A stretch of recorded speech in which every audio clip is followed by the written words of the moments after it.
ఓకేనా? ఉమ్, అది. So inner child తో మనం వర్క్ చేయాలి అంటే మనం ఇక్కడ ఒక సబ్ కాన్షియస్ మైండ్ అనో, లేకపోతే ఏదో టెక్నిక్స్ అనో, లేకపోతే లైక్ థియరిటికల్ గానో చాలా ఉంటది సబ్ కాన్షియస్ మైండ్ గురించి మనం నేర్చుకునేది. అలాగే థియరిటికల్ గా నేర్చుకునేది, ప్రాక్టికల్ గా చేసేది చాలా ఉంటది. మనం నేర్చుకునేది ఎలా ఉండాలంటే ఆన్ ద గో, ప్రాక్టికల్ గా అది జస్ట్ ఫ్లో అవుతుంది, నేను చేసేస్తున్నాను అన్నట్టు ఉండాలి ఏదైనా కానీ. ఒక సిస్టమాటిక్ గా పోవాలి అని అనుకుంటే గనక మనం ఎక్కడో దగ్గర ఆగిపోతాం. బికాస్ మన subconscious mind or conscious mind, ప్రతిదానికి కాన్షియస్ మైండ్ కి లాజిక్ కావాలి, సబ్ కాన్షియస్ మైండ్ కి లాజిక్ అవసరం లేదు కదా.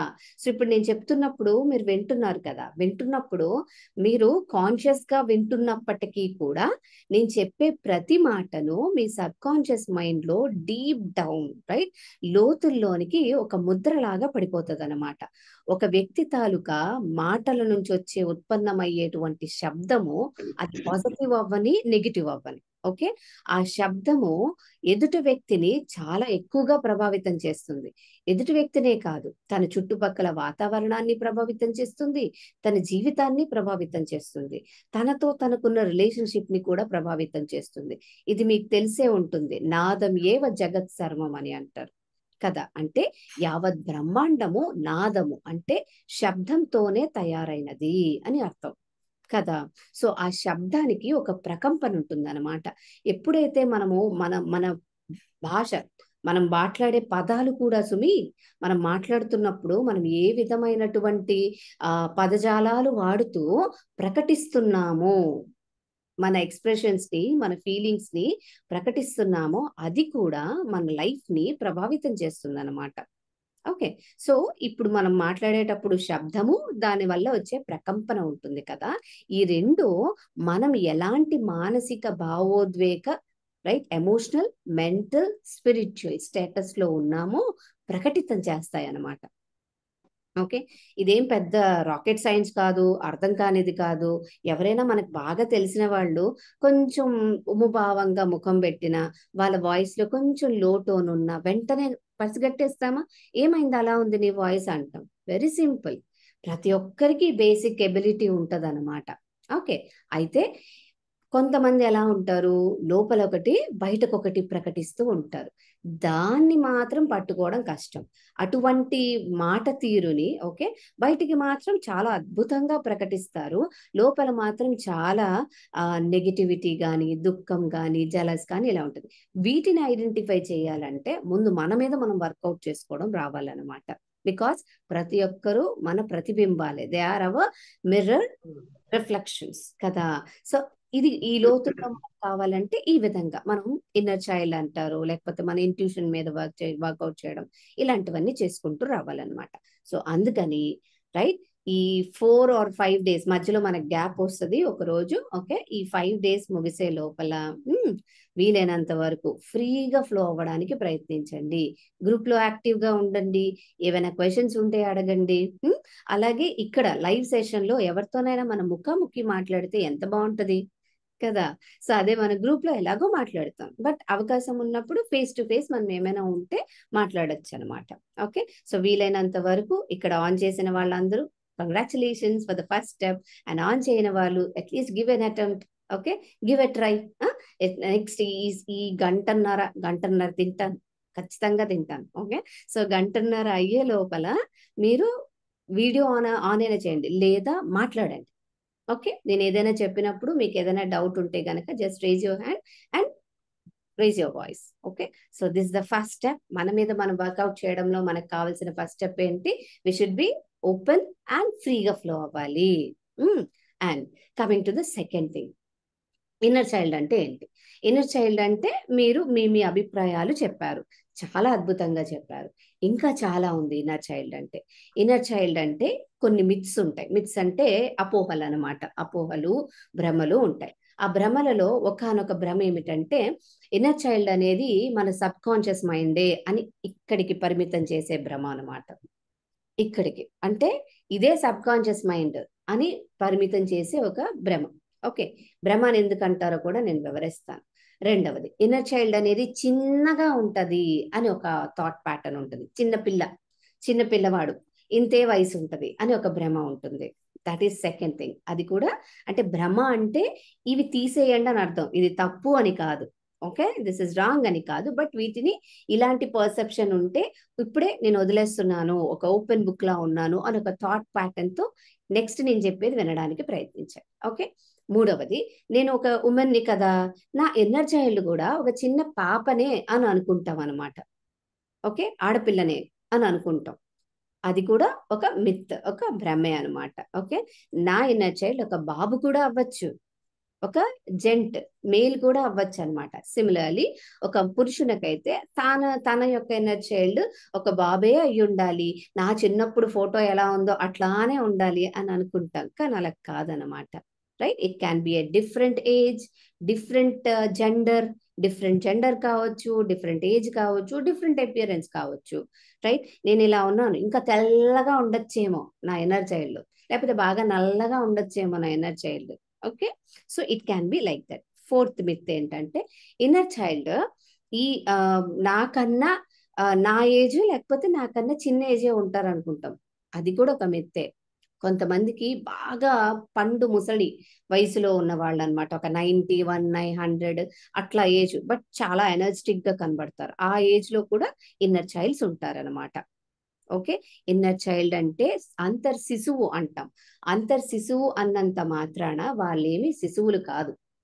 ఓకే, మనం ఏం చెప్పినా దాన్ని అర్థం చేసుకోగలరు, దానికి అనుగుణంగా మనకి రెస్పాండ్ అవ్వగలిగే స్టేట్ లోనే ఉంటారనమాట. ఓకే, నా let us begin with our session.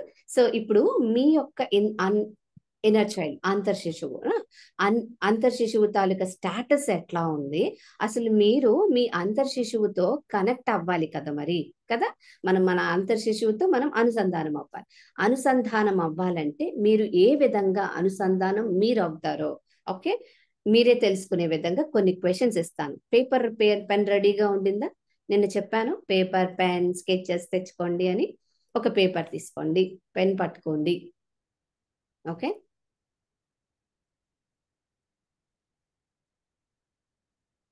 ఓకేనా? Right, have some water first.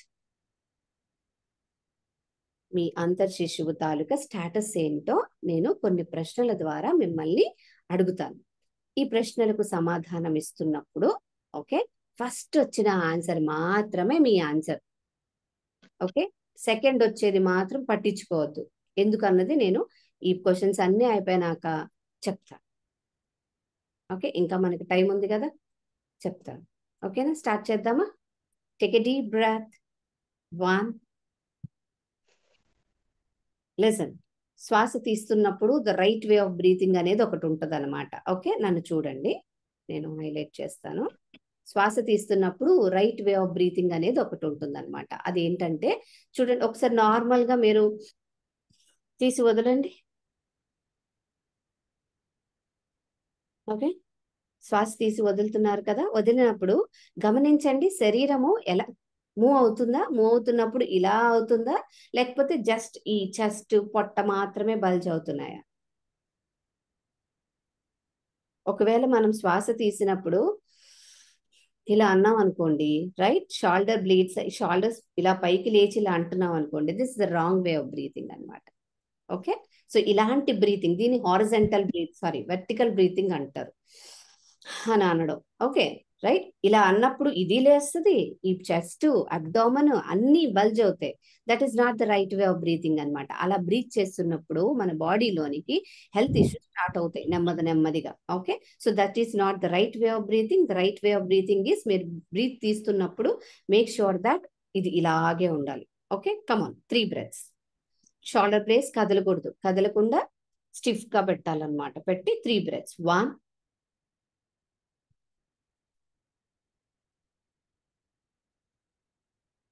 2,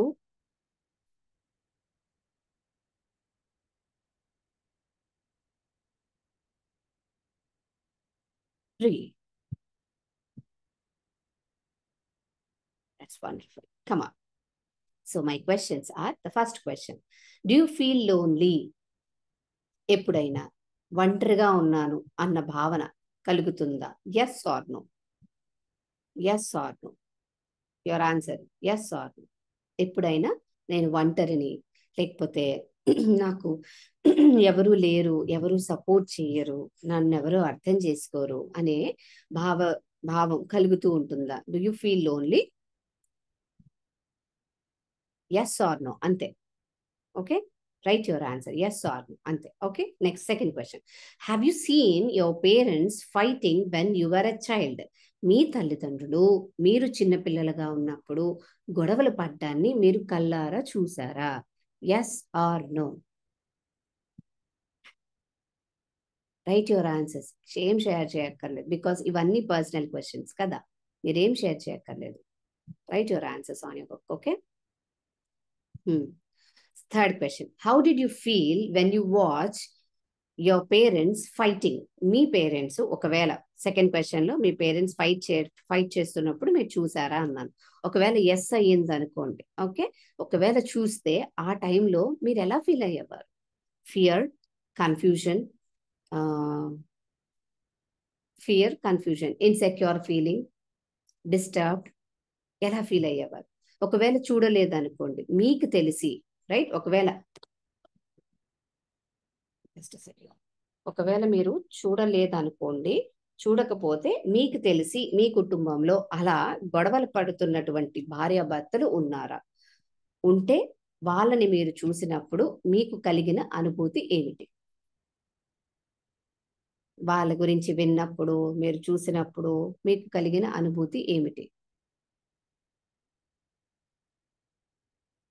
okay, fifth question. Do you fear that your marriage is not going to work just the way it didn't for someone you know? మీకు ఎవరో తెలిసిన వాళ్ళు ఉన్నారు, అది parents కావచ్చు, లేకపోతే some other person అవ్వచ్చు. Okay, so వాళ్ళని మీరు చూశారు కాబట్టి మీ లైఫ్ లో కూడా పెళ్లి అనేది అంత సక్సెస్ఫుల్ గా, హ్యాపీయెస్ట్ గా ఉండదేమో అన్న భావన ఎప్పుడైనా కలిగిందా? భయము లేదా భావన ఎప్పుడైనా కలిగిందా పెళ్లి పట్ల? ఎప్పుడైనా కలిగిందా?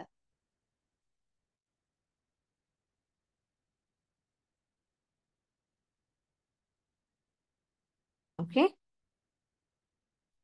Next question. Are you clueless about the way your child shows his or her anger?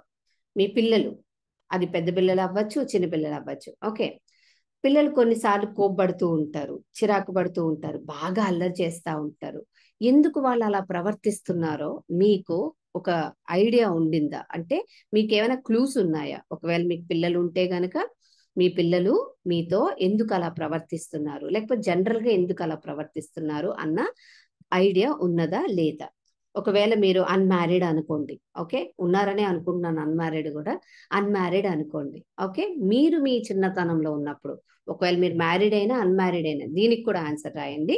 మీరు మీ చిన్నతనంలో ఉన్నప్పుడు మీకున్న కోపము, చిరాకు లేదా ఫ్రస్ట్రేషన్, ఓకే, ఇవన్నిటిని మీరు మీ తల్లిదండ్రుల పైన ప్రకటిస్తున్నప్పుడు, లేకపోతే దేనిపైననో అసలు ప్రకటించకుండానే ఉన్నప్పుడు మీరు ఎందుకు అలా చేస్తున్నారో మీకంటూ క్లారిటీ ఉందా? మీ తల్లిదండ్రులకి ఒక క్లారిటీ ఉందా? ఎస్ ఆర్ నో, మొత్తం 3 క్వశ్చన్స్ అడిగాను ఇక్కడ. మీ పిల్లలు, ఓకే, ఫస్ట్ క్వశ్చన్, మీ పిల్లలు ఒకవేళ కోపము, ఫ్రస్ట్రేషన్ తో ఉంటే వాళ్ళు ఎందుకు అలా ప్రవర్తిస్తున్నారో వాళ్ళకు మీకు క్లూ ఉందా, మీకు ఐడియా ఉందా, తెలుసా? ఒకవేళ పిల్లలు లేకపోతే మీరు ఎలా ఉండేవారు? అలా ఎందుకు ఉంటున్నారో మీకు తెలుసా? థర్డ్, మీ పేరెంట్స్ కి తెలుసా మీరు ఎందుకు అలా బిహేవ్ చేస్తున్నారో? Okay, next. Do you find it difficult to trust people? మనుషులను నమ్మటము చాలా కష్టం, అవునా కాదా? ఎస్ ఆర్ నో, మనుషుల్ని నమ్మటం చాలా కష్టం, yes or no. Next question. మీరు చిన్నతనంలో కానీ లేదా ఒక యుక్త వయసు వచ్చిన తర్వాత కానీ మానసికంగా, శారీరకంగా, భావోద్వేగ పరంగా ఎవరి వల్లైనా, సెక్షువల్ గా కూడా ఎవరి వల్లైనా బాధింపబడ్డారా? చిన్నతనంలో కానీ ఒక వయసు వచ్చిన తర్వాత కానీ, physically, mentally, emotionally or sexually బాధింపబడ్డారా? ఒక వయసు వచ్చిన తర్వాత కూడా అది కొన్నిసార్లు మన స్పౌస్ కూడా అవుతారండి. ఓకే, బాధింపబడ్డారా? అలాగే next the last question, are there incidents of intense shame or guilt that you experienced in your childhood? మీ చిన్నతనంలో విపరీతమైన అపరాధ భావాన్ని కానీ సిగ్గుని కానీ మీరు ఎక్స్పీరియన్స్ చేసినటువంటి సందర్భాలు ఉన్నాయా? మీరు ఎక్స్పీరియన్స్ చేసినటువంటి సందర్భాలు ఉన్నాయా? ఉన్నాయా? Well, so these are the questions. ఇప్పుడు ఈ క్వశ్చన్స్ అన్నిటికీ ఎస్ నో అని కదా మీరు ఆన్సర్స్ పెట్టేశారు, అవునా? So now my question now is, ఇప్పుడు మీరు వీటిని రాస్తున్నప్పుడు, ఓకే, ఫస్ట్ క్వశ్చన్ ఉంది చూసారా? What is the first question? Do you feel lonely అని అన్నాను కదా. ఆ ఫస్ట్ క్వశ్చన్ రాసినప్పుడు మీరు దానికి ఆన్సర్ రాయటానికి మీకు వచ్చిన ఫస్ట్ ఇంప్రెషన్ ఏంటంటే, ఒక ఫీలింగ్ వచ్చిందా, లేకపోతే ఒక ఎమోషన్ వచ్చిందా? ఐ మీన్, లేదా ఫీలింగ్ ఆర్ ఎమోషన్, ఓకే, ఒక పిక్చర్ తో మీరు దాన్ని చూసి దానికి ఎస్ ఆర్ నో అని రాయగలిగారా? అసలు ఏ ఫీలింగ్ లేకుండా రాయగలిగారా? Identify that. You did not answer. Okay, so my question is, మీరు ఇప్పుడు ఫస్ట్ క్వశ్చన్ కి ఎస్ ఓ నో రాస్తారు కదా. రాసినప్పుడు మనసులో ఎలాంటి భావన కానీ ఆలోచన కానీ లేకుండా రాయటం అనమాట. అదొకటి. ఓకే, రెండవది ఏంటంటే ఒక ఫీల్ తో రాయటం, లేదా ఒక ఎమోషన్ తో రాయటం, లేదా మూడవది ఒక పిక్చర్ తో రాయటం. అంటే నేను కాదు అని లేకపోతే అవును అని ఒక పిక్చర్ మన మైండ్ లో ఒక పిక్చర్ ని ఫీల్ అవుతూ రాయటం అనమాట. ఓకే, నాలుగవది ఏంటంటే బోత్ ఫీలింగ్ పిక్చర్ రెండు కలిపి వచ్చాయి, దాన్ని బట్టి నేను రాశాను. ఇలా ఇక్కడ నేను ప్రస్తావించిన 8 ప్రశ్నలకు మీరు సమాధానాలు రాస్తున్నప్పుడు no feeling, feeling, picture, feeling and picture, ఈ నాలుగిట్లో ఏబిసి ఏది వర్తిస్తుందో ఒక్కొక్క దాని పక్కన రాయండి. ఏ, నాకు అసలు ఏ ఫీలింగ్ లేదు, నేను రాసేసాను. ఎవ్రీవన్ రైట్, ఇది ప్రాక్టికల్ ఎక్సర్సైజెస్ కదా, ఆన్ ద గో. ఈ 4 రోజులు మీరు ప్రాక్టికల్ గానే చేస్తారు, ఓకేనా? రైట్, నాట్ జస్ట్ మెడిటేషన్స్ అన్నమాట. మెడిటేషన్ అనేది ఒక టూల్ లాంటిది, అంతే, ఒక మాధ్యమము. దేని నుంచైనా మనము బయటపడటానికి, దేన్నైనా పొందటానికి. ఇన్నర్ చైల్డ్ తో కనెక్ట్ అవ్వాలంటే మెడిటేషన్ ఒక్కటే మార్గం కాదనమాట. రైట్, ఇన్నర్ చైల్డ్ వర్క్ చేసినప్పుడు కొన్ని గైడెడ్ ఇమాజినరీ కావాలి, టెక్స్ట్ క్వశ్చనర్స్ కావాలి. కాబట్టి అందరూ ఇన్వాల్వ్ అవ్వాలి, అవుతున్నారని ట్రస్ట్ చేస్తున్నాను. Right, come on, write down the answers for all the 8 questions. నేను అడిగిన దానికి ఏమేమి రాస్తారు? మీరు ఆ సమాధానం రాస్తున్నప్పుడు A, no feeling. B, feeling, I have some feeling, feeling బట్టి రాశాను. C, I have a picture, but ఆ పిక్చర్ కి ఫీలింగ్ లేదు. 4, పిక్చర్ అండ్ ఫీలింగ్ రెండు ఉన్నాయి. రాసేసారా? ఏబిసిడి. మ్యామ్ క్వశ్చన్స్ మళ్ళీ రిపీట్ చేయండి మ్యామ్. రైట్, అన్ని ఫస్ట్, ఎస్ఎల్ పెట్టాము. Okay, first question, do you feel lonely? Okay, second question, me parents ఎప్పుడైనా ఫైట్ చేస్తున్నప్పుడు మీరు చూసారా? థర్డ్ క్వశ్చన్, ఒకవేళ మీరు చూసుంటే గనక ఆ సమయంలో మీరు ఎలా ఫీల్ అయ్యారు? ఒకవేళ మీరు చూడలేదంటే గనక, ఓకే, ఎవరిదైనా మీకు తెలిసిన వాళ్ళు ఎవరైనా ఉంటే వాళ్ళు అలా ఫైట్ చేస్తున్నప్పుడు మీకు తెలిసిన వాళ్ళు మీ వరకు ఆ సమాచారం వస్తే వాళ్ళ గురించి మీరు ఎట్లా ఫీల్ అయ్యారు? పెళ్ళైన వాళ్ళు అనమాట. Okay, 4, do you fear that marriage? అంటే ఇలా పెళ్ళైన వాళ్ళు భార్యాభర్తలు ఇలా ఫైట్ చేసుకోవడం నేను చూశాను కాబట్టి పెళ్ళి అనేది అసలు వర్కౌట్ అవ్వదు, మ్యారేజ్ అనేది it's not a good thing, marriage మీద ఒక మంచి ఇంప్రెషన్ లేదనమాట. అలా ఏమైనా జరిగిందా? అలాంటి ఇంప్రెషన్స్ ఏమైనా, భయాలు ఏమైనా మీకు ఏర్పడ్డాయా? Yes or no. ఆ ఎస్ ఆర్ నోకి రాసినప్పుడు as a set, A, no feeling. B, feeling. C, emotions. D, feeling and emotion. Okay, next, are you clueless about the way your child shows his or her anger? మీ పిల్లలు వాళ్ళ ప్రవర్తనను ప్రకటిస్తున్నప్పుడు అది కోపము, అల్లరి, చిరాకు ఏదైనా కావచ్చు, వాళ్ళు ఎందుకు అలా చేస్తున్నారో మీకంటూ ఒక క్లారిటీ ఉందా? ఒకవేళ పిల్లల ప్రస్తావన ఇక్కడ అవసరం లేదు, నాకు పిల్లలతో సంబంధం లేదు అన్నట్టు ఉన్నారనుకోండి, మీరు మీ చిన్నతనంలో ఉన్నప్పుడు ఎలా? ఇలా ఉన్నప్పుడు అల్లరిగా, నిశ్శబ్దంగా, కొంతమంది చాలా కామ్గా ఎవరితో మాట్లాడకుండా ఉంటారు. మీరు ఎందుకు అంత కామ్గా ఉన్నారో మీ పేరెంట్స్కి తెలుసా, మీకు తెలుసా? Okay, next, do you find it difficult to trust people? మనుషుల్ని నమ్మటం మీకు కష్టమా? నెక్స్ట్ క్వశ్చన్, మీరు చిన్నతనంలో ఫిజికల్గా, మెంటల్లీ, ఎమోషనల్లీ ఆర్ సెక్షువల్లీ బాధింపబడ్డారా? Last question, are there incidents of intense shame? చిన్నతనంలో మీకు ఒక విపరీతమైన సిగ్గుకి, అపరాధ భావానికి గురి చేసేటువంటి సందర్భాలు ఉన్నాయా? ఇవి ప్రశ్నలు అన్నమాట. ఓకే, మీరు గనక ఇవి రాస్తే ఐ స్టార్ట్ ఎక్స్ప్లెయినింగ్. ఏబిసిడి కదా, కమాన్. ఎన్ని ఏస్ వచ్చాయి, ఎన్ని బీస్ వచ్చాయి? కమాన్, అది కౌంట్ చేయండి ఒకసారి. ఏది ఎన్ని ఏస్, ఎన్ని బీస్, ఎన్ని సీస్, ఎన్ని డీస్ వచ్చాయి?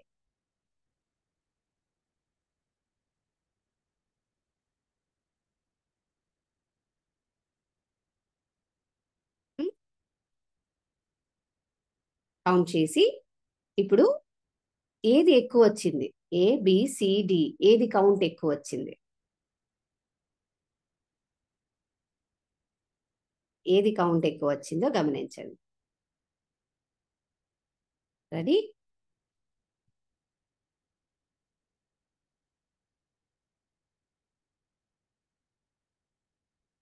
ఏదైతే ఎక్కువ కౌంట్ వచ్చిందో అదే మీ మీ ఇన్నర్ చైల్డ్ తో కనెక్ట్ అవ్వడానికి ఉన్న మాధ్యమం అన్నమాట. It is the medium through which you can connect with your inner child. Okay, now let us go to the next part.